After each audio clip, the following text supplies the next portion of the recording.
action. Welcome to our second episode of our podcast. And guess what day it is today? You know what day it is today. Do I? Yes. It's your birthday. Oh, right. Yeah, it's my birthday, of course. That was a little bit of a mistake from me there. Yeah, it's my birthday. I've had a very good birthday so far. I've been very spoilt, which is nice.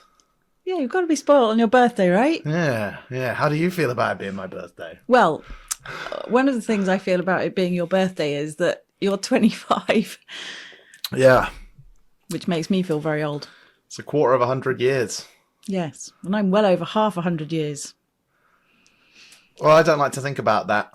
No, all right, we'll Banned. we won't talk about I refuse that to think about that. Thank you. So happy birthday, Lewis. Thank you. Yeah. And it's a nice day. So we're both having a little cheers. Yeah, cheers to the birthdays. That's going to sound terrible. Well, it was nice and quiet. It was nice and smooth. So happy birthday. Thanks.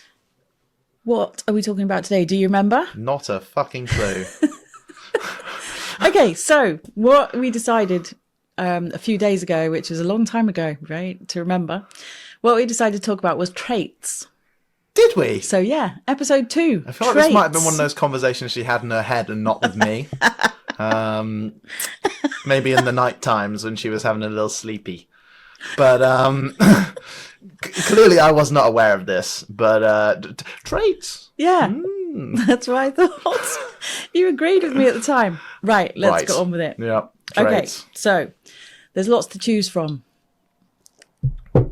Any particular one that you'd like to start with? Well, I just kind of come to this podcast, sat down, and you told me we're discussing traits. So I think you should lead on this one, to be honest.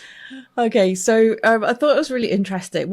Since I've been running my courses and I've been talking a lot about ADHD and I've been running awareness-raising workshops about ADHD, one of the very first things that I share with people who are coming on courses and workshops and so on is that the 3 main traits that you hear about, that makes a terrible noise. The 3 main traits that you hear about are inattentiveness, impulsiveness, and hyperactivity. And those 3, whilst they are there, are absolutely not the whole story. No. And I think that's why I wanted to talk about traits. Yeah. In this episode. Yeah. There's lots of little foibles that the standard person posting on social media doesn't understand. You know, the sort of person that's like, oh, everybody's got a little ADHD. And I'm like, do you really though? And yeah, that's my experience with that. So it's quite interesting, isn't it? Let's go with inattentiveness first. The whole idea that we are unable to focus and we don't pay attention.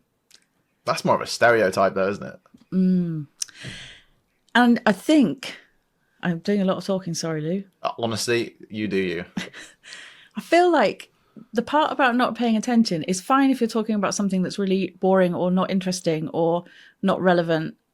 And I know kids struggle in school with things that they're not really interested in. That's when you can be inattentive. But if it's something you're interested in and something you're excited about, like podcasting, for example. Yeah.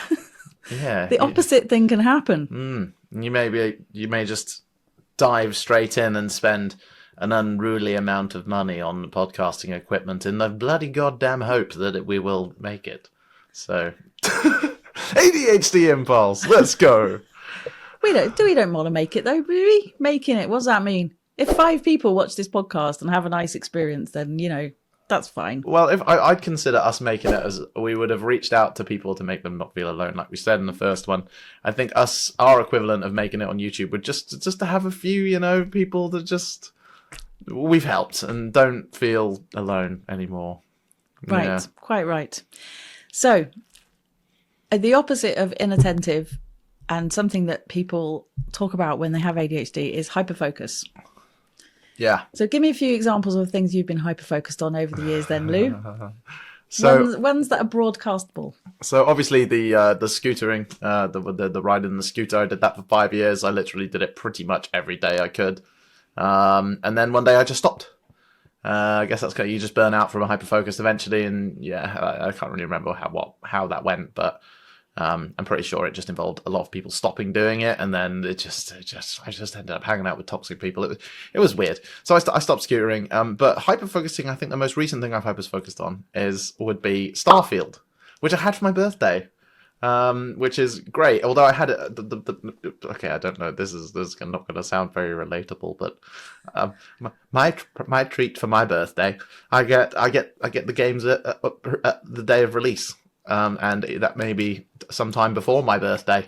But that's the present I have, and then I obviously don't open anything other than obviously cards and stuff like that on my birthday. But I really I think it's a big thing for me to get a game early, and then I put 78 hours in the first 2 or 3 days it came out, solidly into it, just completely immersed, trying to, I'm not going to give spoilers out, but trying to get that loop going. It's played a lot, not as many as some people. I mean, I see people on Reddit, some people have played Starfield for 250 hours already, and it's only been out for 2 weeks. Wow. Yeah. That's impressive. It's crazy. So I saw a guy on Reddit who, essentially on Starfield, you can go to a planet, you can survey things just by scanning them, basically. It's a really tedious task. There's 3,000 planets in Starfield. This guy went every single one, scanned everything. Oh. And then he got he was level 239. He put 250 hours into it. Hadn't even started the main quest. He just went to all the planets. That kind of sounds like really fun in a way. Yeah. Well, Todd Howard, the guy, it just works. He's Todd Howard. The man's a mad genius. He is. Todd Howard. I'll drink to you, my friend. Okay. So, gaming. Gaming is my hyper-focus, yeah. Tell me a little bit more about that. I think FIFA is the main hyper-focus. I mean, it's not an addiction, I'm not an Ultimate Team every day buying packs anymore. And, I play career mode now. I grow my players. It's a bit like Pokemon as well. I really enjoy things where I can grow a team and then I grow them to higher heights. I don't know if there's anything behind that, but it's I really do. If I say Pokemon, for example, I could sit and play a Pokemon game 12 hours straight. Go to sleep, wake up the next morning, click the switch on. I'll carry on playing it until I finish it. It's ridiculous. Video games. So you've been playing video games for a very long time, haven't you? Since I had a PS2. I can remember when you were little, I got you I think it was a PS2, wasn't it? That was your first one. Yeah, and you Dad got me that from Curry's. Yeah, and you had those little Game Boy things as well. Oh yeah, that was my second one. Handheld. That was Pokemon. Pokemon again. Pokemon Blue, my first one. I wish I still had that game. They're worth $2,000 now. Or something stupid. Maybe not $2,000, but the boxed ones are quite expensive. So what do you think it was about playing games that was good for you as a kid? As a kid, I really don't know. I mean, probably escapism. I think it's my favorite form of escapism, to be honest. When I was younger, I mean, I didn't really know how to play games. And me and Mum, for example, what was that? Winnie the Piglet's Big Chase on PS2. That baffled me. Absolutely. It was for 5+ or something. We can do it. 3+. Later in life, I learned the game. It was 3+ as in that was the violence rating. Yeah, so it makes sense. I felt a bit better about it a few years later when I played it with Sefton on his PS2, and I've checked with him. He's okay with us saying his name. Okay. So he's in a band, Apathy Avenue. Check them out. But yeah, we played it on the PS2, and it's the buggiest, most frustrating, ridiculous game that honestly the developers went, let's hire a bunch of children to make this one, shall we? It's a terrible, terrible game. Do you remember when we played what are they called? Scooby-Doo. On the PC. And that was probably my first games. We were playing. You were little, and we had a Scooby-Doo game, and there was a roller coaster bit, and we couldn't do it between us. We couldn't do it. A grown up and a kid, and we had to take the whole lot in our car to another friend. Oh my god! In the cart. Who also had a kid, and they then had to do the bit with the roller coaster for us, and then we had to pack the whole lot up and take it all home again so that we could carry on with the game. Editor, put in a frame here of Scooby-Doo Mystery Mansion 2, because that's the game that ruined it. It was so hard. You had to it was procedurally generated. You had to pick left or right, and every time that stage reset. So you got it wrong. You couldn't learn it. No, it was crazy. It was either that or it wasn't procedurally generated, and we didn't realise we should just learn the damn corners. But now you play games like The Room, and I play games like, well, Starfield and Fallout. I've put more hours recently into Fallout and Starfield, which I think is pretty crazy. Although I have to say I'm not a gamer. I'm occasionally play a game. Yeah, It's really only now and again. Yeah, VR is pretty much your main gaming. Yeah, I love a bit of VR. I think we'll probably talk about VR again and other times, I should imagine. Yeah. But certainly VR is something that... I mean, technically, we're talking about traits and hyperfocus. I mean, you could talk about your little hyperfocus on The Room. I feel like I've been talking for over 20 hours now. When I start playing a game, I cannot stop until I've finished it, which is probably why I don't do it very often, if I'm honest. Yeah. Because, 10 or 12 hours could go by and I really am loath to put it down if I'm in there, in the zone. Yeah. And interestingly enough, myself and some friends did a real life escape room a few months ago, and I absolutely loved that as well. I'd really love to do an escape room. They're very good. We went to the one in Cardiff, and it was excellent, and the staff were excellent. I can't remember what it's called, but they were brilliant. And they have 3 or 4 different rooms that you can escape from. Like one was Cardiff Castle, another one was Baker Street, and it was just brilliant. And because it was real life, and we were solving real life puzzles proper with our hands. It was excellent. So maybe it's the puzzling element of it that I really enjoy. Maybe you just haven't found a video game medium in the flat format that you can get. Oh, actually, no, The Room. The Room is the only one that's literally just puzzles. Yeah. So I wouldn't say I'm hyper-focused on... video games as a whole, just when you do start one. Just when I do start one, I can really get into it. But I have been hyper-focused on things over the years, of course. Hyper-focusing on various kinds of hobbies, sometimes TV shows, but I won't watch general TV. I just don't watch general TV, but I will watch one show over and over and over again. The Mighty Boosh, Ted Lasso. God damn Ted Lasso. Oh, amazing. Ted Lasso. Amazing. Wow. Honestly, any Ted Lasso fans in the comments, just put your favourite quote in. I'd love to hear it because they all just brighten up your day, don't they? What's your favourite scene in Ted Lasso? You've seen it all now. What's your favourite scene? My favourite scene is still in, I think, probably the first or second episode when Roy Kent's really grumpy and Ted says to Coach Beard, if you think he's upset now, wait till we win him over. Or words to that effect. But it was just like... It's incredible. It was such a brilliant kind of predictor of something that like a stereotype of a comedy program, and then they predicted it before it even happened, and then it did actually happen as well. Yeah. So it was just genius, I thought. It's but amazing. also things like Red Dwarf. I love Red Dwarf. Yeah. There have been a few programs over the years that I've been watched over and over and over again. Movies include The Blues Brothers. Yeah. And probably some others as well, but I can't think of them offhand. No, that's fair. That's fair. So both of us have hyperfocuses. And both of us have the inattention thing where it's very difficult to focus on something that we're not really interested in. Perhaps it might be something admin related, some kind of mundane task I'm just going to talk for myself. A mundane task that requires a lot of brain power, but not with interest attached. Like maths. Oh, maths. Well, don't even go there. Yeah. Maths is the most boring subject on the planet. I apologise to any mathematicians out there, but if you can make anything to do I suppose statistics are quite interesting, but the rest of maths is boring. I think doing the outcomes are quite interesting, but just doing sums and things seemingly endlessly for no apparent reason, that can be very boring. Yeah. And obviously some people find maths really super engaging and interesting, and that's great. And I wish it was me, but it's not. Yeah, people like end up astrophysicists and stuff. But we're going to end up very famous podcasters / trainers, so... Do we want to be famous? Not really, no, to be honest. Not really convinced that's a great idea, if I'm honest. I don't really want to be famous. No. We're just in our circle. Yeah, we want to be ADHD famous because everyone will forget about us in 5 minutes.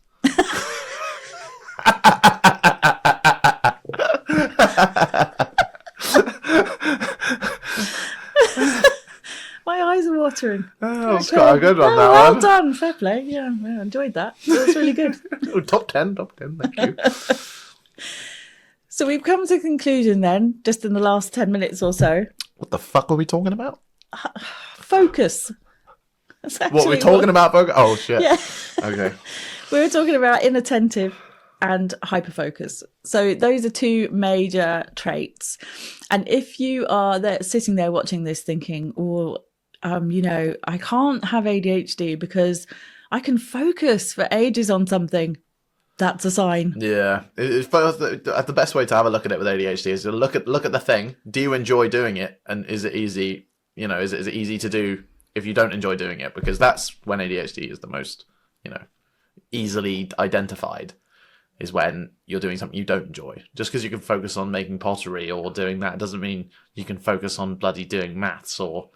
Yeah, if you're doing something you don't, if you're doing something you don't enjoy, and you want to like tear your hair out or throw yourself out of the window or just really rip the whole thing up and just stomp off, then there's a small chance. I mean, we're not saying it's guaranteed because everyone finds shit boring, but I think it's not a diagnosis. It's just a sign. Yeah, we don't want to be one of those TikTok information people. Oh, good God, no. No, read the blog. There's real information on there.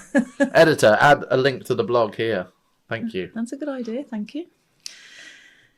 So we've talked a little bit about hyperfocus and inattentiveness. Right. The next one... We've seen a bit of hyperfocus and inattentiveness as well. Yeah, for sure. There's examples and there's explanations. Sorry, you've got me laughing a lot today. It's all good. It's all good in the hoodins. Inattentiveness and impulsivity. Okay, yeah. That was where I was going to go next. That was the right tone for that word. Impulsivity, yeah. Brilliant. Impulsivity is all about, there's a lot going on, actually. There's a lot to unpack with impulsivity. Did you just start talking about impulsivity and then impulsively go, well, actually... Sorry. Impulsivity. What I was going to say was there's a lot to unpack. There is. Because there's stuff around... And quickly. looking for dopamine. There's stuff around looking for dopamine. There's things around almost kind of opening your mouth and saying things before you've thought it through. Yeah. There are things like doing things impulsively and then afterwards going, well, I really wish I hadn't done that. So I think there's quite a lot. Yeah. About impulsivity. There's lots of examples. For example, this isn't like, I'm not going heavy, I'm not going deep. Don't worry about things. Don't go deep. No, I'm not going deep. So I literally just, so I was like 19. I just passed my driving test and I wanted to show off to my mates. So I impulsively did a backflip. And not in his car. Not in my car. No, this is unrelated. That's just context. It's context. So I climbed up onto this thing and I did the backflip and obviously I broke my ankle and I'd only passed my test like 6 months before. So I instantly couldn't drive for 6 weeks. And then I was like, fuck, I really shouldn't have done that. Afterwards, I was like, I was a bit fucking impulsive. And then you carried on driving anyway because you didn't have the patience to let it heal properly. I drove for a couple of days, but then obviously I went off to Grants for 6 weeks or something, didn't I? So I couldn't drive there anyway. But as soon as I was like legally allowed to drive again, I jumped straight back in the Clio and up onto the mountain I went. Not for more backflips, just because I like mountains.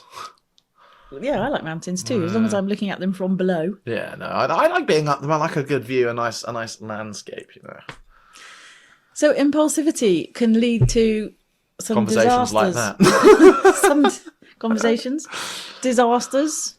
Sometimes they can lead to good things if you impulsively. For example, when I was diagnosed with ADHD at the age of 53, which I say quite often, I started doing the research and I was in a forum and somebody in the forum asked the question in the forum, does anyone know a good ADHD coach?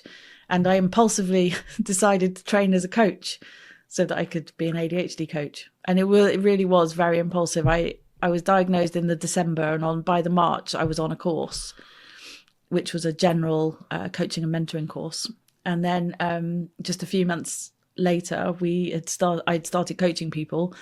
And it was very much a kind of jump in and ask questions later scenario, which is a bit of a story of my life, actually, with a lot of things. And some of them turn out really well. But when I was a young person, some of them didn't turn out so well at all. No, I can attest to my young person mistakes. That doesn't make sense, does it? A test sounds like I'm agreeing with you that you had mistakes when you were younger, and that is not what I meant to say. I think I tried to say a long word to sound smart, but I came out sounding like a small man with no brain. No, you didn't, not at all. And it Cut that. It was reasonable in the context. Well, what the fuck does a test mean? Like, I can agree with it. I think it means I can. I should have just said I agree. I have evidence to agree with that. I think that's what it means from my own past experiences. So maybe it That's does kind what of you make mean, sense. yeah. Yeah.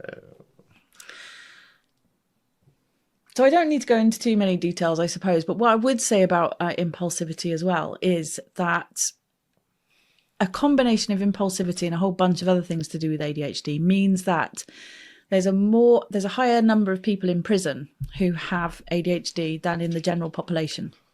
And I'm 100% sure it's at least partly to do with impulsivity. Yeah, I mean, yeah, and also addiction. Absolutely to do with addiction, mental health. Poor upbringings. Poor mental health, cycles of families who have neurodivergence going through the families and then not really coping very well with life. So that's cycling through. Yeah, I mean, a lot of the people who were, born before 1990 have had a pretty rough time of it growing up, being called the naughty kid, the problem child, stupid, idiots, cornered, you know what I mean? In the counselling world. Yeah, the counselling and coaching world, I've seen a lot of that, to be honest. People who clearly have ADHD, who feel stupid and dumb and constantly suffer with confidence issues because people have called them stupid their entire lives. And, weird. Yeah, or weird, all of it, yeah. Uncool, being bullied, that kind of thing. Yeah, different, I guess. Yeah, different. And, yeah. People either mask or they sink. You know what I mean? It's couldn't think of the opposite of mask. Unmask, sink. Oh god. Who knows? Eh? Yeah, it's fine. It's fine. You described that well, I think. Mask or sink. Perhaps we should write a blog post called Mask or Sink. So quite profound. So impulsivity can be a big part of what goes on with us guys who have ADHD. People. Exactly. Not guys in the man sense of the word, just guys in the general. So impulsivity then. We know that quite often impulsivity is about looking for a dopamine hit, looking for a reward. How many people out there are thinking to themselves, well, if I buy something, I'll feel better. Or if I start a new hobby, I'll feel better. Or if I collect another thing to add to my collection, I'll feel better. So, and making impulse purchases or eating things impulsively. I do that quite a lot. I learn to eat something impulsively. Or without thinking things through, just going straight for the kind of dopamine reward. Can I ask you a question? Yeah, go on. Are you inside my brain right now? Why? What were you thinking? Because that's how I run my life. Well, yeah. I think it is par for the course, if I'm honest. Yeah, no, that's pretty much my day-to-day. I'm always thinking about the next big hit of shiny things. Yeah. And sometimes it works out and sometimes it doesn't. Sometimes the thing that you think is going to reward you with a really good feeling doesn't. Sometimes it might let you down. It might be a bit of a disappointment. Yeah. Sometimes it's great, but it doesn't last for very long. Whether it be people, purchases, or pets. Or food. Or food. Did anyone recently go to the supermarket and impulsively purchase a food item that afterwards they may have somewhat regretted? Okay, so listen to me, right? So it's my birthday weekend, and mum's very, very lovely to me. She says, go down to Tesco's, buy yourself some dinner on my card. Obviously, I forget her card, and I only bring my own. So I go down to Tesco's, and I'm having a little browse around the shelves, and they got a full, obviously dead and pre-cooked lobster. So I was like, it's my birthday, surf and turf. So I got a nice Tesco's finest ribeye, and I got a whole lobster. I got some mushrooms, some bacon, some onions, and some potatoes. I mixed them all up in a pan, made some nice like mushroomy, oniony, bacony potato hash, which was very nice. But it turns out lobsters are very, very, hard. So I destroyed one of my favorite t-shirts. Well, no. So I put the whole thing in the oven straight away. Just literally, basted it in garlic. And butter. It was basically I put 1.5 things, like, you know, standard British portions of butter in it. So it tasted very good, but unfortunately, when I went to snap the legs off and open it, which I was supposed to do halfway through cooking it, it went all over my TV, all over my pillows, all over my curtains, all over the floor, all over my bedside table, all over my sofa, on my game controller, on my PC power button. I found some on the light switch. There was lobster everywhere, man. When I cleaned my ears the next day, I fucking found a claw in there, man. It wasn't good.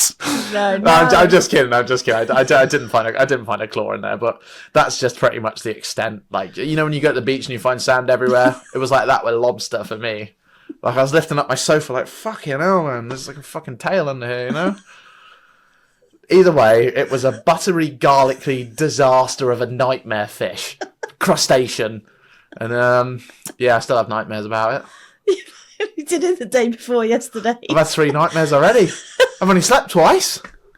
It's fucking unreal, honestly. But either way, the lobster, it was very nice. It was butter basted in motherfucking broiled in garlic. Like, once I got the fucker open, I was alright.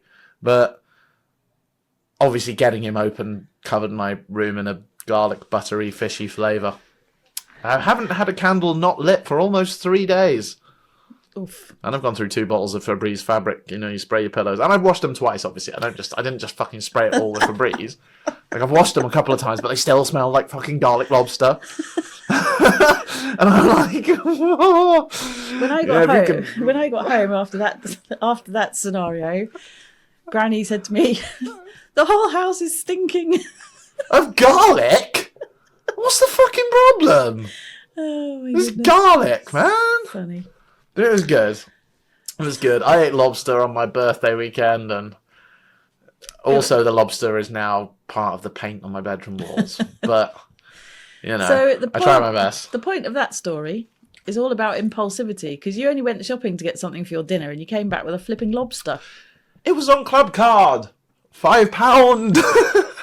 Fair enough. £5 lobster. A whole lobster for £5. Okay. Let's leave the lobster behind, and it will be a funny story for another day. I can't. It's part of my bedroom forever now. Yes, that's true, yes. It's going to be part of all of our lives. Yeah. Everyone can smell it all the time. So impulsivity, as you can see, there are times when we just kind of do stuff without even really thinking about it at all, and it's done. And then we have to live with the consequences, be they good or bad. It's my birthday and Mum just gave me a look, and deep down I know what it meant, which is kind of weird. So, okay. Okay, let's talk about hyperactivity then.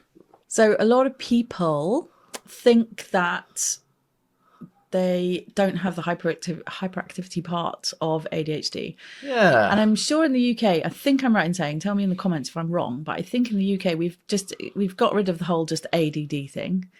And we've got ADHD either inattentive or hyperactive or combined, which I think is a bit odd, because maybe it's because I'm combined, but I certainly feel hyperactive. I feel hyperactive in my movements. I'm trying very hard to be still when we're doing this, kind of holding onto my hands under the table, thinking, don't move around too much. And that's why it's quite nice to have a drink on the table, actually, because it's something to do now and again. But a lot of people would say that they were hyperactive in their head. Yeah. Whether you're hyperactive in your body or not, a lot of people say that's fine, but I'm still hyperactive, but in my head. To which I would say, I wonder if there is such a thing as kind of either inattentive or hyperactive. It doesn't really make sense to me. So I have a little experience with someone like that. So I met someone recently who's diagnosed with ADHD, and she was. They were sort of dancing around and going like that, and they were like, I don't really get hyperactive. It's kind of all in my head, you know? It's all in my head. And I'm like, you know where you're dancing around right now?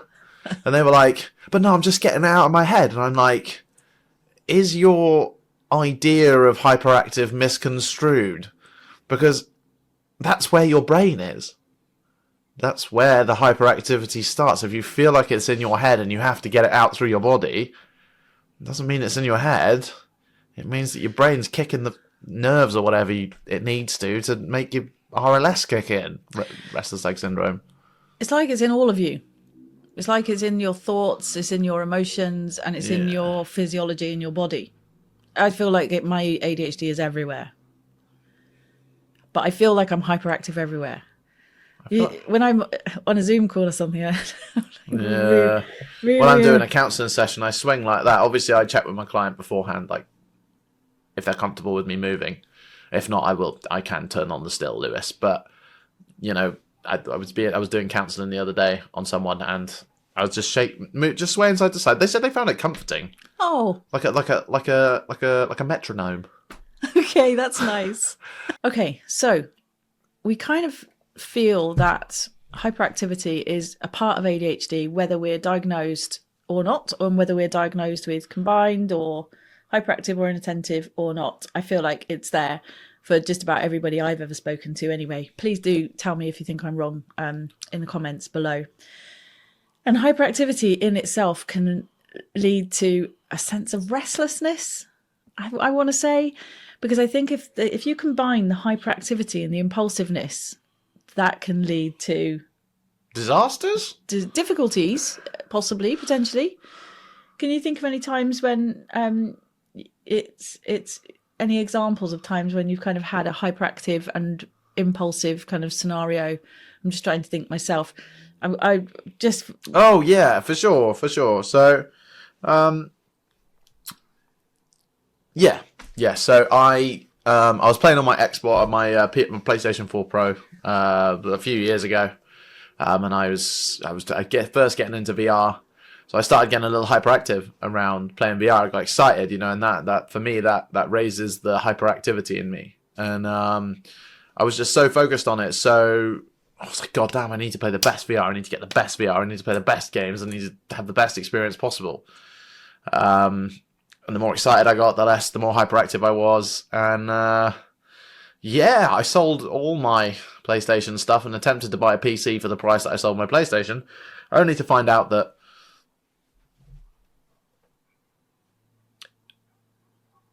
there's no way in hell you can run PC VR in a on a £500 computer. It's just impossible. If you want to have a good experience, you want the reality, you want the physics, you want all the stuff like the escapism that I want, I guess. Yeah. So, yeah, that's a really interesting example of kind of the impulsiveness and also the bringing in the buying stuff thing and the shiny new things and the dopamine and then the mild disappointment if it doesn't work out the way you kind of thought it would. 3 times. And then just that whole scenario of kind of spiraling. And then the hyperactivity adds to the excitement and stuff. Like, I think, like you're saying, the hyperactivity adds to the impulsiveness. Like, VR for me is good to get the energy out. I'm here doing karate chops for some reason, but don't hit the microphone. No, I know, all the beer. No. But yeah, no, it's really good outlet for me because games like Blade and Sorcery or Boneworks or Creed boxing or the other boxing, they're really good outlets for like frustration and energy and stuff like that. Unless you get motion sick, then I'd probably suggest you start a bit smaller. Yeah, good point. It's not for everyone, but I would just say that my favourite game in VR, which is not an escape room game, is Beat Saber. And I know it's really old now. It's very satisfying. But these boxes come towards you and you hit them with a lightsaber and like break them into pieces, and it's just to the beat of a song. And hey editor, add some blocks coming towards Mum while she's going like that, like Beat Saber. Yeah, we'll pay you well, whoever you are, as long as we can get some proper boxes. It's very satisfying. It's like being the conductor of an orchestra, but with knives. No, with lightsabers. Lightsabers. It's very good. I hit the microphone. Luckily, I hit the fluffy bit. That was bound to happen. I hit the fluffy bit. It's okay. So, we've had to think about inattentiveness, hyperfocus. We've had to think about impulsivity and hyperactivity.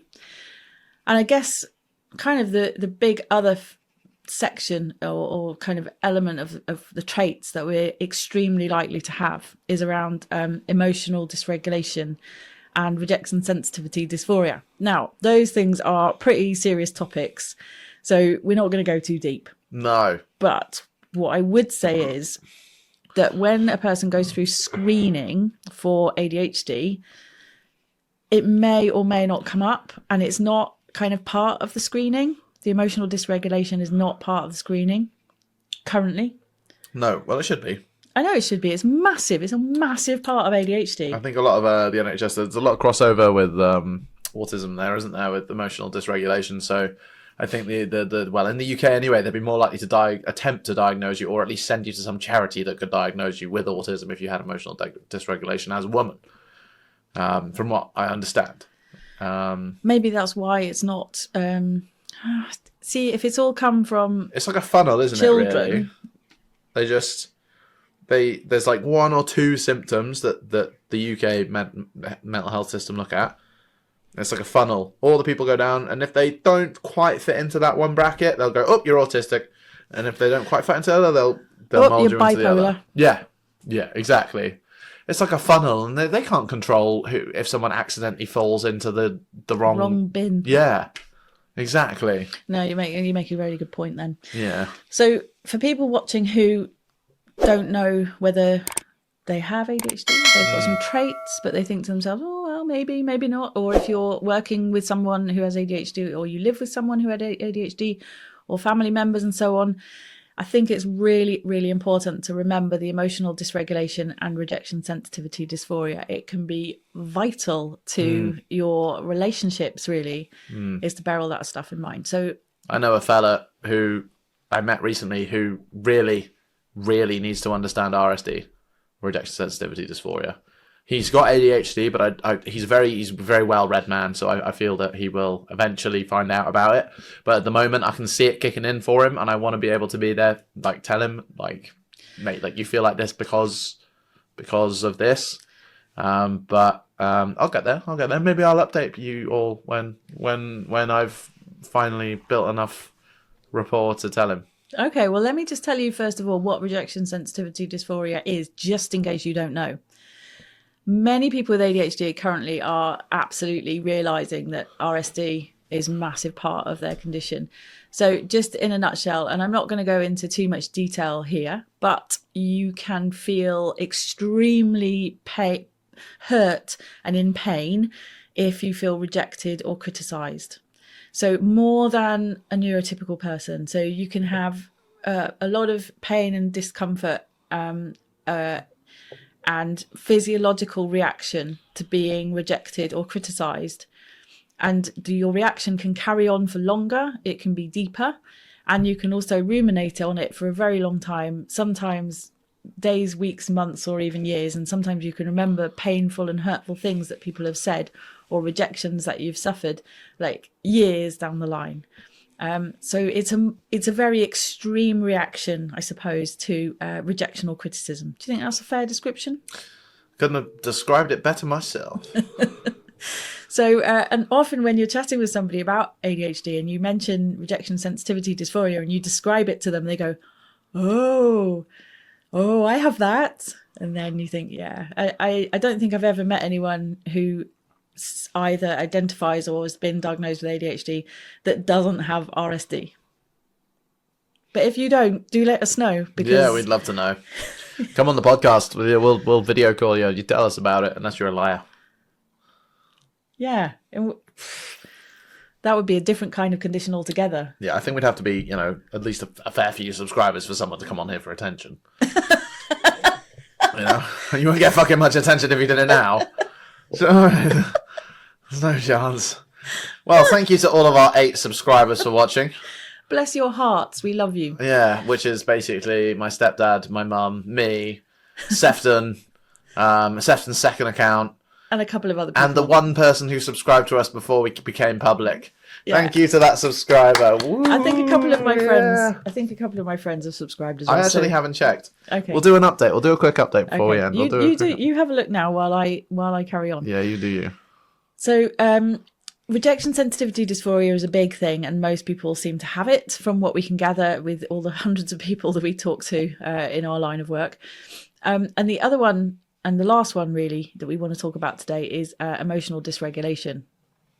What are you going to tell me? We haven't ouch yet. We have 9 subscribers now. 9! Yeah. Yay, go us. Thank you to our extra subscriber. Thank you. 10 subscriber special coming. No, I'm just kidding. So, emotional dysregulation. What would you say emotional dysregulation means to you, Lou? I don't know. I get a little frustrated and I can't control it. When I'm not doing good at a game and then all of a sudden it throws a boss at me and there's nothing I can do about it. I'm like, fuck! You know, get a little angry, get a little raging. I could.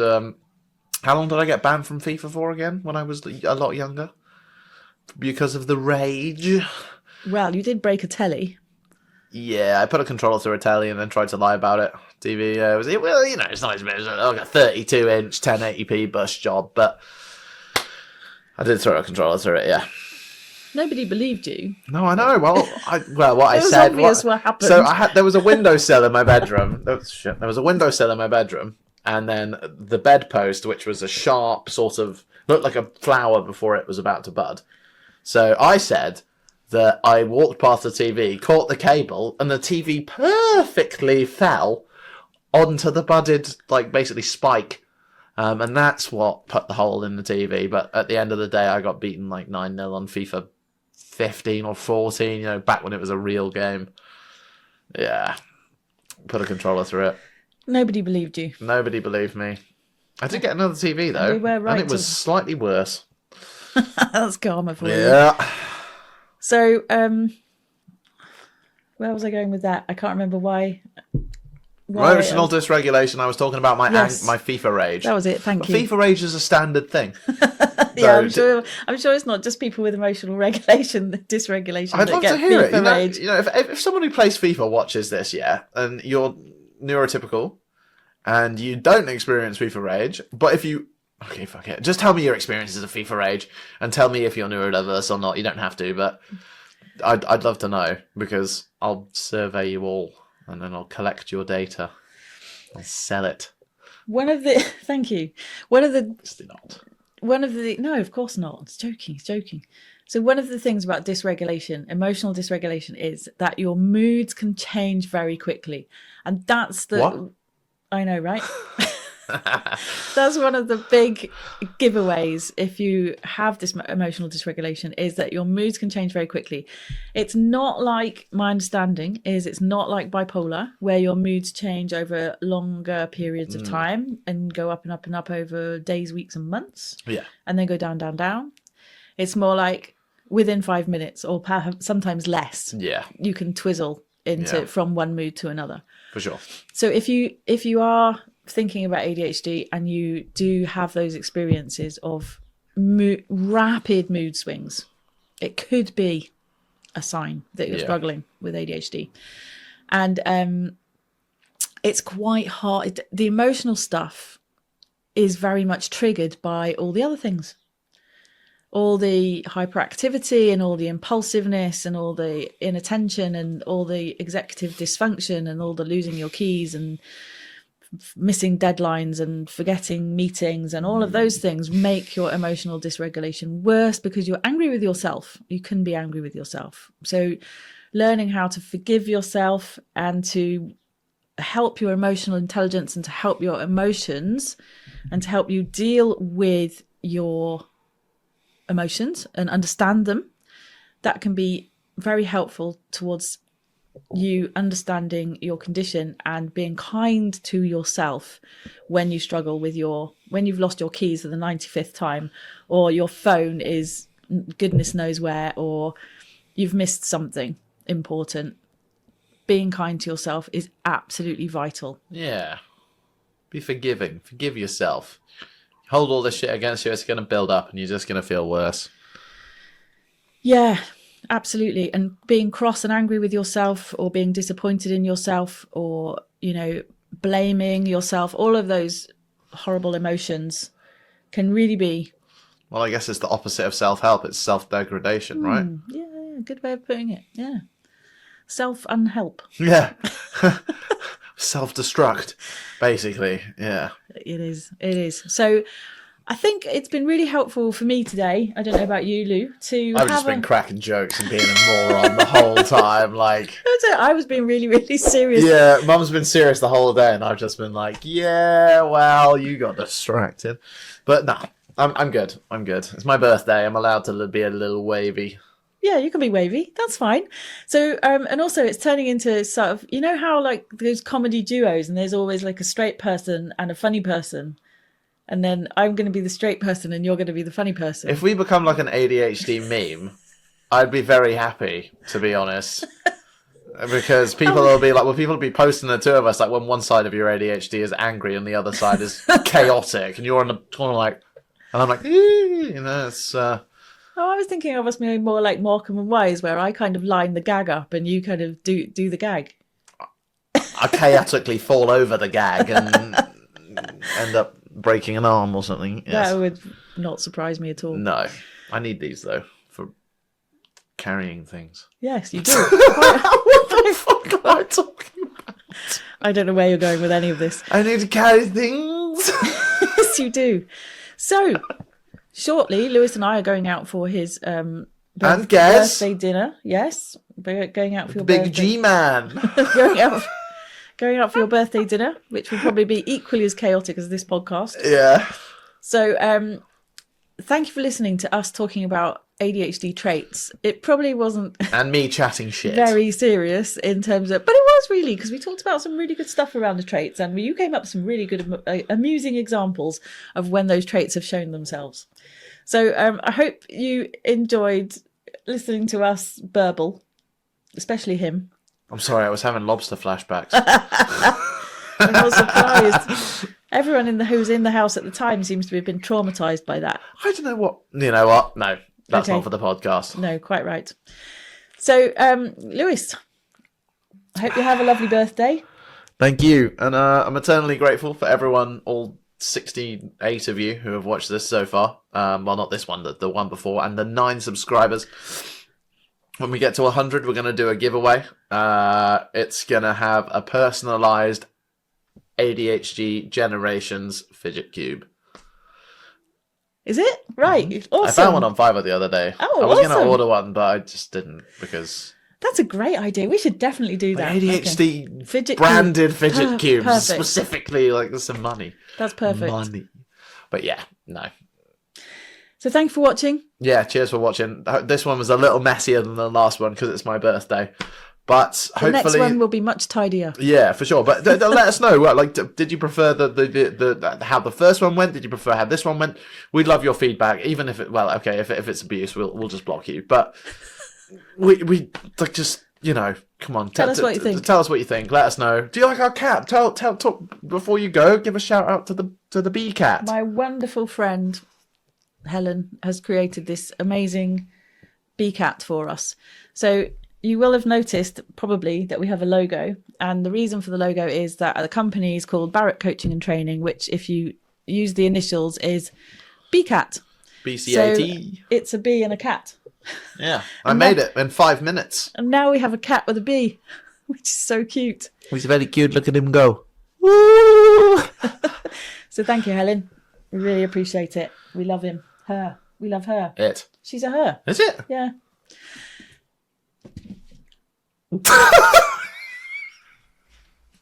See? She's a her. And on that note, I think we should stop. I think she's an... I don't think it's an anything. I think it's a they, them. She's an androgynous. Yes.